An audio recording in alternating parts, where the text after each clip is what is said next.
Do you have to write or reduce your religious profile to win the bid? And should you do this? And this is very, people, we used to have a word with someone and we'd get the contract, and it doesn't work anymore. And, we go into open competition with for-profit and non-profit organisations. And, if we are to offer welfare to the population at large, it can't be strings attached, and it can't be seen as a high religious profile, so we'll take that bit out. But then other people say, but we've compromised what we're supposed to be doing. And these are very real daily dilemmas. And they're not readily resolved. The German case study in that was extremely interesting. German diaconia is perplexed how to operate in the market system. But all of us, how are we all going to generate enough welfare for this increasingly dependent population, which we are becoming willy-nilly? We become older, more vulnerable, in a way stronger and healthier, but at the end of our lives we become older and more vulnerable. And this is not only a church problem, this is a societal problem, I think. I think we were just scratching around the edges of something much, much bigger. But you saw the dilemmas, but you saw the old patterns, you saw how much the religious orders still did in Italy. And how influential, how powerful they were, how much Caritas does. And how, there's a very, very interesting, it's actually in the Religion Society programme, the English programme, a very interesting study of the homeless, when the researcher looked at provision by the state and provision by the churches, or a church, some churches. And the Salvation Army particularly would say, here's your bed, here's a shower, have a meal, that's fine. No conditionality. And the state would say, have you gone to Alcoholics Anonymous? Have you a drug problem? It would be nothing to do with religion, but it would be conditional. They were the ones who were saying fill in multiple forms, and have you been to a rehab program, etc., etc. It was different conditionality, but it was certainly conditionality. But you won't reverse public perception of that. That's much harder. Yeah, Peter. Excuse me. The third project has got the word impacted, right? Yeah. And that's what I want to ask about. Clearly, both in all these facets, yes, sometimes the funding you get is not as generous as others, but there's a lot of money going into this research. Yeah. Right. And I know, the network of this kind of stuff that's happening here is absolutely enormous. And it's not just, knowledge for knowledge's sake, pure scientific research. So my question is, to what extent are the funding agencies expecting results that they can use, and to what kind of impact has the research that you've been involved in had on the people who are actually paying the bills? I don't know what the situation in Canada is, but impact with a small I is the big buzzword in research in the UK. And as we move into our next research exercise, which evaluates all universities, there is a separate kind of strand for impact. And even if you're doing research in medieval literature or whatever, you've still got to supply evidence of impact. And this is only knocking on from the government, who have to justify money spent on it. It's sort of more coming down the food chain. In terms of the everyday counters of researcher and individual in rep and wave, you continually find the same story of, I've never talked about this before, I've never thought about this before. So you're kind of opening up questions in people's minds which they're quite ready to answer, but they just hadn't. The gender question is, why did you ask me that? Of course, it's quite obvious. We didn't have to deliver in terms of impact. in the European funding, we didn't have to have a separate statement about impact. Though in every case study, there was a seminar with users. They went back to the people who had supplied information and had a seminar with them, and that was fed into their final reports from each of the case studies.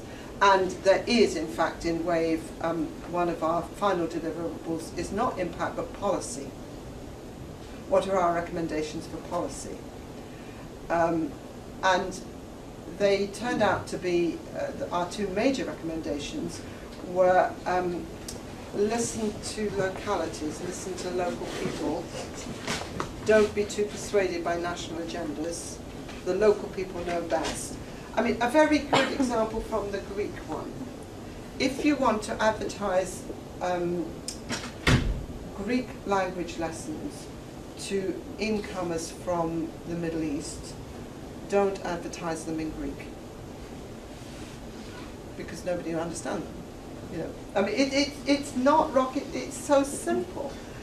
Listen to the local people. An awful lot of money came from the European Union to Greece to deliver language lessons, and was effectively wasted for very simple reasons.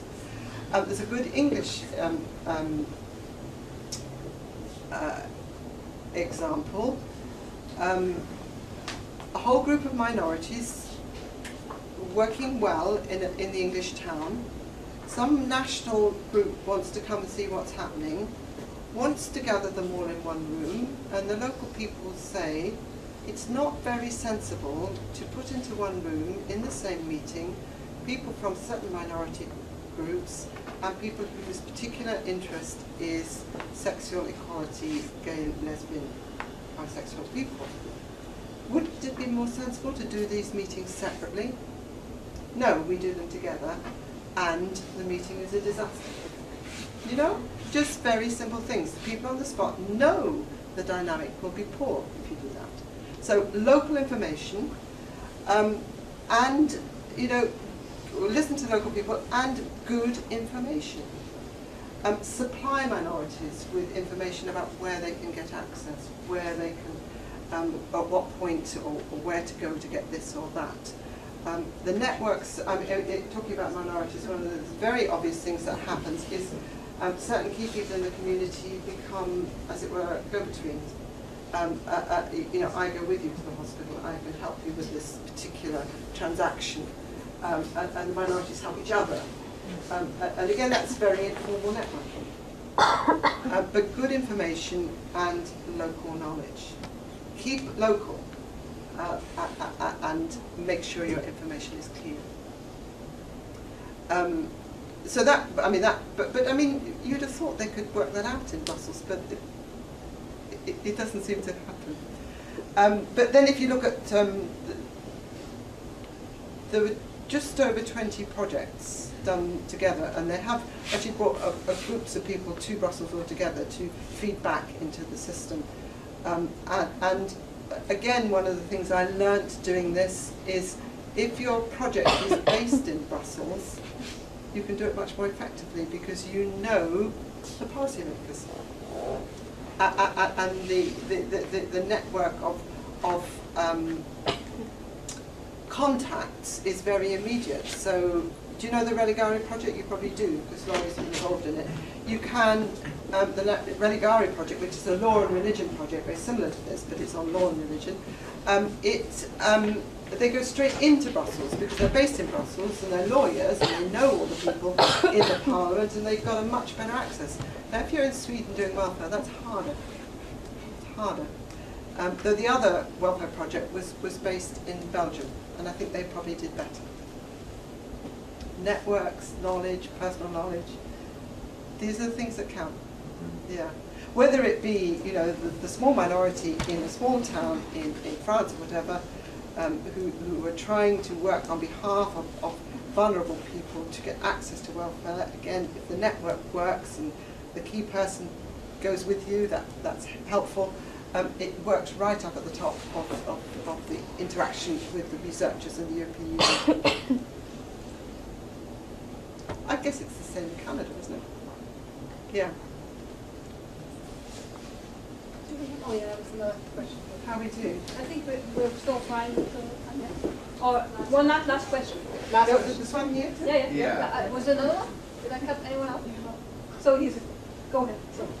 I was just wondering about the Norwegian situation. Yeah. If you could mention, just that we always hear happiest people on earth, and also one of the most Yes, secular places on earth. yes, So. you do. The case study was in Drammen, which is a lot of the towns that were selected are towns which have had an industrial past and haven't yet established a post-industrial future. And Drammen is also the community in Norway, which has the largest number of immigrants apart from Oslo. And so it was not a terribly, I mean, it wasn't the typical image of Norway, as you know.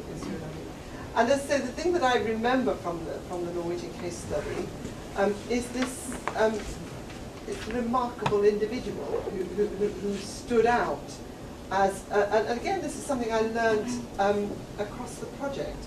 Trained as a sociologist, you know, importance of patterns, importance of sort of the social and societal ways of thinking and doing. Individuals matter.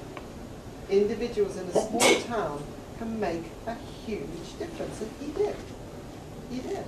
But I mean, they clearly had a problem with substance abuse, and he was clearly very angry with his Norwegian citizens for treating these people in a way that he thought was unacceptable, and he provided both support and narrative in the local paper about this, what was going on.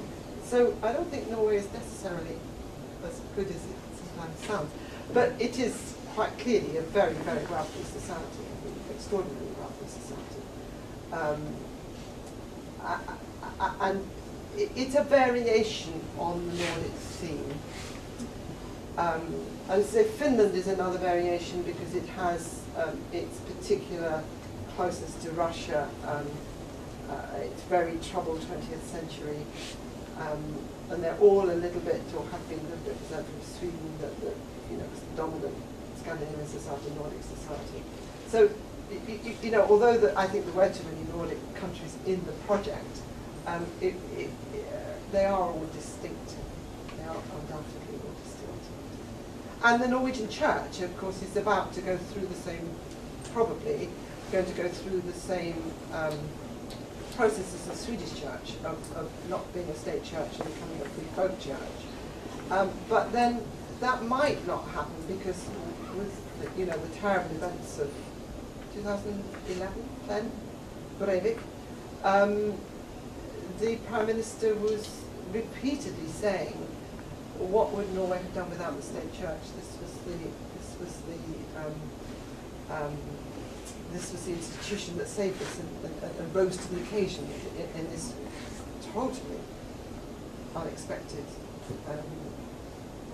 series of events. But I mean, don't you remember the narrative at that time where the absolute initial reaction was that it was a Muslim, and then it turned out to be a Norwegian, and then a lot of people saying, thank God it wasn't a Muslim, because think of the reaction towards our Muslim community had it been. I mean, that's uncovering a layer in Norwegian society that, well, most Norwegian people didn't know about. I mean, that was so unexpected. So there's more to Norway than meets the eye. It's an interesting case study. They're all interesting case studies. If you read them, and the thing I like about them is they're real people who come to life, who speak to you. The quotes are very interesting. And the Greeks, the Greeks were very interesting because it was the time of the Greek archbishop was extremely unpopular, very nationalistic, and the bishop of the locality, who is now the archbishop, was very respected and very much admired, and particularly was concerned about the mentally ill. So again, he made a difference, and things happened in that community because of him.